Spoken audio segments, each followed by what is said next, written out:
ಚಲನಚಿತ್ರ ಖ್ಯಾತಿಯ ಮಂಜು ಅವ್ರಿಗೆ ಕೊನೆಗೂ ಕಂಕಣ ಭಾಗ್ಯ ಕೂಡಿ ಬಂದಿದೆ. ಬಿಗ್ ಬಾಸ್ ಮನೆಯಲ್ಲಿ ಇದ್ದಾಗ ಗೌತಮಿ ಹೇಳ್ತಾ ಇದ್ರು, ನಿಮ್ಗೆ ಒಳ್ಳೆಯ ಹುಡುಗಿ ಸಿಗ್ಬೇಕು, ನೀವು ಮದುವೆ ಆಗ್ಬೇಕು ಅಂತಲೂ ಹೇಳ್ತಾ ಇದ್ರು. ಉಗ್ರ ಮಂಜು ತಂದೆ ಕೂಡ ಇದನ್ನೇ ಹೇಳ್ತಾ ಇದ್ರು. ಅಪ್ಪನ ಆಸೆಯಂತೆ ಉಗ್ರ ಮಂಜು ನಿಶ್ಚಿತಾರ್ಥ ಮಾಡ್ಕೊಂಡಿದ್ದಾರೆ. ಸಿಂಪಲ್ ಆಗಿಯೇ ಇವರ ನಿಶ್ಚಿತಾರ್ಥ ಆಗಿದೆ. ಹಿರಿಯರ ಹಾಗೂ ಸ್ನೇಹಿತರ ಸಮ್ಮುಖದಲ್ಲಿಯೇ ಉಂಗುರ ಬದಲಾಯಿಸಿಕೊಂಡಿದ್ದಾರೆ. ಆ ಖುಷಿಯನ್ನ ಸೋಷಿಯಲ್ ಮೀಡಿಯಾದಲ್ಲೂ ಹಂಚಿಕೊಂಡಿದ್ದಾರೆ. ಆದ್ರೆ ಉಗ್ರ ಮಂಜು ಮದುವೆ ಆಗಲಿರೋ ಹುಡುಗಿ ಯಾರು? ಇವರು ಇಷ್ಟಪಟ್ಟು ಮದುವೆ ಆಗ್ತಾ ಇರೋ ಆ ಚೆಲುವೆ ಯಾರು? ಈ ಒಂದು ಪ್ರಶ್ನೆಗೆ ಉತ್ತರ ಸಿಂಪಲ್ ಆಗಿದೆ. ಇವರು ಸಿನಿಮಾದವರು ಅಲ್ಲವೇ ಅಲ್ಲ. ಎಲ್ಲೂ ನೋಡಿದ ನೆನಪು ಬಹುಶಃ ಯಾರಿಗೂ ಇಲ್ಲ. ಆದ್ರೆ ಇವರು ಸೋಷಿಯಲ್ ಮೀಡಿಯಾದಲ್ಲಿ ತುಂಬಾನೇ ಆಕ್ಟಿವ್ ಆಗಿದ್ದಾರೆ. ಇನ್ಸ್ಟಾಗ್ರಾಮ್ ಅಲ್ಲಿ ಸಂಧ್ಯಾ ಖುಷಿ ಅಂತಲೇ ಹೆಸರಿನ ಒಂದು ಅಕೌಂಟ್ ಕೂಡ ಇದೆ. ಇದರಲ್ಲಿ ಸಂಧ್ಯಾ ಅವರ ಸುಂದರವಾದ ಫೋಟೋಗಳು ಇವೆ, ವಿಡಿಯೋಗಳನ್ನ ಶೇರ್ ಮಾಡಿಕೊಂಡಿದ್ದಾರೆ. ಇವೆಲ್ಲ ನೋಡಿದ್ರೆ ಇವರು ಬಹುಶಃ ಮಾಡೆಲ್ ಇರಬೇಕು ಅನ್ಸುತ್ತೆ.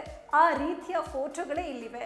ಆದ್ರೆ ಸಂಧ್ಯಾ ಖುಷಿ ತಾವು ಮಾಡೆಲ್ ಅಂತ ಎಲ್ಲೂ ಬರೆದುಕೊಂಡಿಲ್ಲ, ಬದಲಾಗಿ ಟ್ರಾನ್ಸ್ಪ್ಲಾಂಟ್ ಕೋಆರ್ಡಿನೇಟರ್ ಅಂತಲೇ ಬರೆದುಕೊಂಡಿದ್ದಾರೆ. ಸ್ಪರ್ಶ್ ಆಸ್ಪತ್ರೆಯಲ್ಲಿ ಇವರು ಅಡ್ಮಿನ್ ಡಿಪಾರ್ಟ್ಮೆಂಟ್ ನಲ್ಲಿ ಕೆಲಸ ಮಾಡ್ತಾ ಇದ್ದಾರೆ ಅನ್ನೋ ಮಾಹಿತಿನೂ ಇದೆ. ಇದು ಬಿಟ್ರೆ ಸದ್ಯ ಸಂಧ್ಯಾ ಖುಷಿ ಅವರ ಬಗ್ಗೆ ಹೆಚ್ಚಿಗೆ ಮಾಹಿತಿ ಸಿಗೋದಿಲ್ಲ. ಅದು ಬಿಟ್ರೆ ಸಂಧ್ಯಾ ಖುಷಿ ಹಾಗೂ ಉಗ್ರ ಮಂಜು ಎಂಗೇಜ್ ಆಗಿದ್ದಾರೆ. ಮುಂದಿನ ವರ್ಷ ಇವರ ಮದುವೆ ಅನ್ನುವ ಮಾಹಿತಿ ಇದೆ. ಜನವರಿ ತಿಂಗಳಲ್ಲಿಯೇ ಇವರು ದಾಂಪತ್ಯ ಜೀವನಕ್ಕೆ ಕಾಲಿಡ್ತಾ ಇದ್ದಾರೆ ಅಂತಲೇ ಹೇಳ್ಬೋದು. ಆದ್ರೆ ಇವರದ್ದು ಲವ್ ಮ್ಯಾರೇಜ್ ಅಥವಾ ಅರೇಂಜ್ಡ್ ಮ್ಯಾರೇಜ್ ಅನ್ನುವ ಬಗ್ಗೆ ಸ್ಪಷ್ಟನೆ ಸಿಕ್ಕಿಲ್ಲ. ಉಗ್ರ ಮಂಜು ಜೀವನಕ್ಕೆ ಆಗಮಿಸ್ತಾ ಇರೋ ಸಂಧ್ಯಾ ಖುಷಿ ಸ್ಪೆಷಲ್ ಅನ್ನಿಸ್ತಾರೆ.